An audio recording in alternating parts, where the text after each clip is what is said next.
Guillaume, et quand tu te sens vraiment prêt à répondre à mes questions, tu peux me le dire verbalement. C'est bon. Très bien. Alors, en te connectant uniquement à ta supraconscience, que peux-tu me dire au sujet des pensées? Hmm, Il n'y a rien qui vient. Alors, autre question, toujours en restant uniquement connecté à ta supraconscience, que deviennent les pensées lorsqu'on les émet? Et tu laisses ta conscience supérieure t'apporter les réponses, peut-être sous forme d'images, de sensations, de vibrations, d'impressions. Je sens beaucoup de frustration parce que beaucoup sont perdus. C'est-à-dire, beaucoup de pensées se perdent. Beaucoup. Elles se perdent comment? Inintelligibles, non compréhensibles. Elles sont incompréhensibles par qui? Celles à qui elles sont destinées. D'accord? Chaque pensée a un but. Chaque pensée a une destinée, un destinataire. Même si c'est soi-même, le sens est perdu parce elles sont faites souvent dans la précipitation ou ne sont pas faites à bon escient. L'utilisation de la pensée réelle est perdue. Que se passe-t-il? Elles s'évaporent, elles disparaissent. Elle est incompréhensible, comme un signal radio qui est brouillé. Et ça, c'est pour une grande partie des pensées ou en général ou ça arrive peu souvent? Oui, oui, oui, grande partie. Je vois comme une espèce de grand fouillis, un peu comme si plusieurs ondes radio étaient émises, mais avec des interférences, et au final, plus personne ne comprend rien. Oui, ça donne une impression de brouhaha. Voilà. Et est-ce que tu arrives quand même à percevoir des pensées qui sont suffisamment claires pour être transmises et est-ce qu'il en existe Très peu. très peu? Et essaye de suivre le cheminement de ces pensées qui sont claires. Que deviennent-elles? La pensée, c'est un message à soi-même ou à une autre personne, même dans le subtil, qui normalement est reçue par l'être entier à qui elle est destinée, à condition qu'elle soit assez claire d'entrée. Or, la plupart du temps, les gens ne réalisent même pas les pensées qu'ils envoient. C'est même des contradictions, des fois, Oui. conscient, inconscient. Et lorsque la pensée est bien claire, Elle trouve sa destination et la réponse adéquate, ou la conséquence. C'est pas fréquent. qu'est-ce que cela engendre une pensée claire? Si la pensée est consciente, la réponse sera satisfaisante. Si la pensée est inconsciente, cela peut être, c'est mal interprété, ou incompris, ou pourquoi ça m'arrive.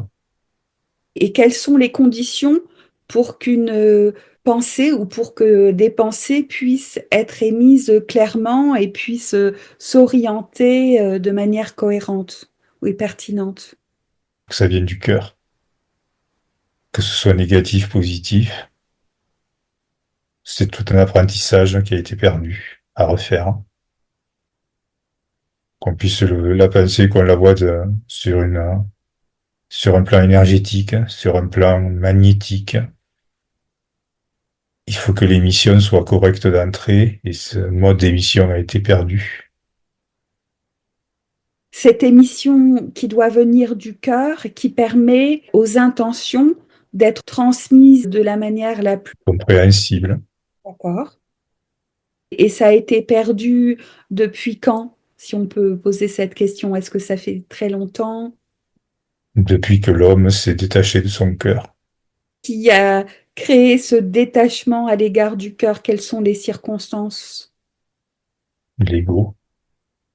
Une attention excessive à l'ego, une identification à l'ego, a créé ce détachement à l'égard Hmm. de son propre cœur, l'énergie du cœur. Voilà. L'ego, la flatterie de l'ego, la facilité de la matière. Perçoit des intentions qui viennent vraiment du cœur et voit le cheminement. Qu'est-ce que ça a comme effet? C'est un trait de lumière à travers tout ce brouhaha. Un fil direct. De la joie aussi, d'en faire comprendre, que le destinataire comprenne, que ce soit clair. Le destinateur reçoit pleinement le message, l'intention. Voilà. Et cela a un effet aussi sur son attitude, sur son état d'esprit. Oui.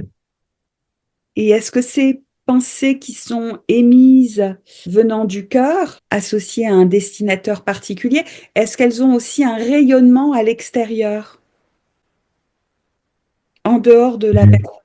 Oui, c'est un message presque à plusieurs destinataires. C'est une onde d'énergie en phase. Le meilleur moyen de transmettre ces intentions, il faudrait qu'elles émanent du cœur pour que Mm. le récepteur puisse en bénéficier pleinement. Voilà. Il n'y a que le cœur qui génère, hein, qui sait générer le message sous forme compréhensible. Donc ça, c'est l'aspect ultra positif. Et maintenant, si je te demande l'effet de pensée négative, que C'est le deviennent même raisonnement. Une pensée peut être négative et être émise du cœur, pareil. La nature de l'âme détermine le contenu de l'information. La génération de l'information reste le même process. mais quelle influence peuvent-elles avoir?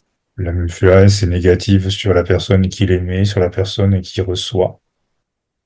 Et est-ce que cet effet peut être très fort, justement très négatif, destructeur? Plus le message est clair, plus il sera destructeur.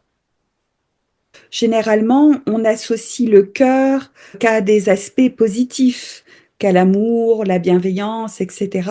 Et là, ce que tu me dis, c'est que les véritables intentions sont émises du cœur et elles peuvent aussi émettre des intentions qui soient mauvaises. Le cœur est un moyen de représenter la nature profonde de chaque entité, énergie. Représenter, qu'est-ce que cela signifie? Et le cœur, ça reste avant tout la nature profonde on pourrait dire la personne, de l'entité, dont le cœur peut être bon, mauvais, peut être perverti. La manière dont il fonctionne restera la même. Le cœur, par définition, sert à communiquer, à connecter. Donc, si je comprends bien, la puissance d'une intention sera d'autant plus grande qu'elle est émise par le cœur, que ce soit en positif qu'en négatif. Par contre, si les pensées émanent ou les intentions émanent de l'ego, donc là, ça se situerait plus au niveau de la tête. Quand elles émanent Du mental, oui. du mental, c'est là qu'en général, elle devient confuse et non pertinente. Hmm. Une pensée n'a pas besoin d'être verbale. Une pensée, c'est une information, une énergie. Oui. Une information, une énergie, une intention qui n'a pas Une- besoin de verbalisation, Il n'a pas de verbalisation nécessaire. d'accord, pour pouvoir être vraiment communiquée. Communiquée, comprise, ressentie. Très bien. À notre époque, quels sont le type de personnes qui savent émettre justement avec le cœur, leurs intentions? Donne-moi quelques exemples en connexion. Les personnes qui savent s'aligner correctement, les personnes noires qui connaissent les procédés, les personnes de lumière, naturellement, savent le faire. Ça reste encore très marginal. Ce Donc, moyen de communication a été perdu, a été volontairement effacé de la mémoire. Seules quelques personnes l'ont gardé pour eux et d'autres le retrouvent. d'accord. Quand tu dis que elles sont émanées du cœur, c'est-à-dire que lorsque la personne émet ses intentions, est-ce qu'en même temps, simultanément, elle sent dans sa présence biologique une sensation là au niveau du cœur? La chaleur viendra du cœur, mais c'est surtout la joie. Certaines personnes qui prient, prient avec le cœur. Elles le savent. Mhm.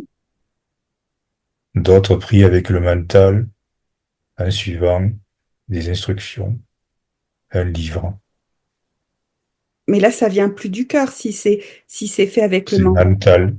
mental. Donc ça, ce sera un effet très dilué, confus et éparpillé. Voilà. Calculé aussi. D'accord.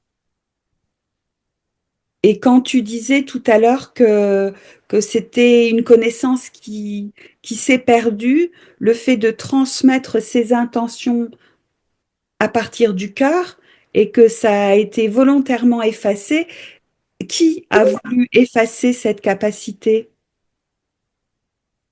Les gens qui maîtrisent la matière. Ceux qui ont choisi la matière comme lieu de vie, de survie. La matière, par définition, Qu'est-ce que tu entends par abaisse? abaisse sa nature, D'accord. abaisse ses capacités. Le fait de tomber dans la matière réduit le champ des possibles. Et c'est le domaine de jeu, de champ de bataille des entités qui sont là depuis toujours et qui utilisent la matière justement pour déconnecter, pour empêcher les communications, les pensées donc. Pour faire perdre les potentiels des êtres qui sont dans cette matérialité. Pour empêcher que ces personnes-là reçoivent les informations et au contraire que les dirigent via le mental. Oui, donc c'est une intention vraiment de diminuer les potentiels, les capacités d'échange, de réceptivité. Le potentiel lié, il manque juste le manuel d'utilisation qui n'est plus accessible. Et as-tu d'autres choses encore à révéler au sujet des pensées, de leur cheminement et de leurs conséquences? Logiquement, une pensée doit amener un bienfait. Si elles existent, c'est pour faire avancer. Ce que tu veux dire, c'est qu'initialement, elles sont conçues pour créer des échanges bénéfiques, positifs, Voilà. faire Ce qu'on avancer. appelle quand les pensées créatrices, ce n'est pas forcément une création unique à partir de soi-même seul. La création passe par la communauté aussi. Les deux sont interchangeables, interconnectés. Cet aspect est souvent oublié. D'accord? Donc, est-ce que tu peux préciser un petit peu sur cette interconnexion? Une personne isolée a des capacités, 10 personnes connectées ont 5 fois plus de capacités. La pensée créatrice existe, la beauté reste dans l'union. Donc, ce que tu voudrais expliquer là, c'est que plus il y a d'intentions collectives similaires Du cœur. venant du Plus c'est cœur, l'un- plus l'évolution de la matière sera merveilleuse, incroyable. Donc c'est vraiment en se réunissant à plusieurs, en émettant des intentions venant du cœur, que là, il y a la possibilité de déployer. C'est pourquoi l'incarnation elle sert, Mhm. faire évoluer, créer, générer, vivre la vie, la création. Et est-ce que tu vois là, actuellement sur Terre, des personnes qui émettent ensemble des intentions qui viennent véritablement du cœur et des... Elles essaient, Pardon? elles essaient. Elles essaient. Mais est-ce qu'elles y parviennent ou pas encore? La plupart du temps, ce n'est pas du cœur. Et là, je parle uniquement d'intentions positives. Les Donc, intentions sont positives, mais oui. l'origine n'est pas le cœur. Et donc, les répercussions, les conséquences n'aboutissent pas. Sont interceptées, diminuées, ne sont pas pleinement efficaces. D'accord. Et est-ce que individuellement, quelques personnes arrivent à émettre des intentions émanant vraiment du cœur? Oui, oh oui, sont trop peu nombreuses, trop isolées, Et donc, l'effet de leur intention existe, mais de manière réduite. de manière réduite. D'accord. Et à l'inverse, est-ce que tu vois des groupes qui, ensemble, émettent des intentions négatives venant du cœur et qui ont des répercussions? Oh oui, Et est-ce que ça fonctionne? oui, Donc, ce que tu me dis signifierait que sur Terre actuellement, euh, ceux qui émettent des intentions négatives en groupe ont plus de répercussions sur notre réalité, donc un effet certainement destructeur ou manipulateur, et qu'à l'inverse, les intentions positives sont extrêmement réduites. oui, Est-ce que cela expliquerait aussi pourquoi notre monde va si mal actuellement sur tous les plans? oui, Et donc, il faudrait plus de personnes qui, ensemble, émettent des intentions ultra positives venant du cœur pour pouvoir contrebalancer une intention pure sur vise une évolution vers le mieux. Logiquement, elle ne doit pas viser à contrer quelque chose. des personnes émettent des intentions pures venant du cœur, avec par exemple des sentiments d'amour, de bienveillance, etc. Est-ce que en le faisant, ces émanations permettraient de diluer ou d'effacer par juste leur présence, hein, d'effacer la négativité ambiante? Quelles seraient les répercussions? Ce n'est pas une position, c'est un chemin en parallèle. Est-ce une intention négative est une mauvaise chose? Quelque chose à sa place. Chaque chose à sa place.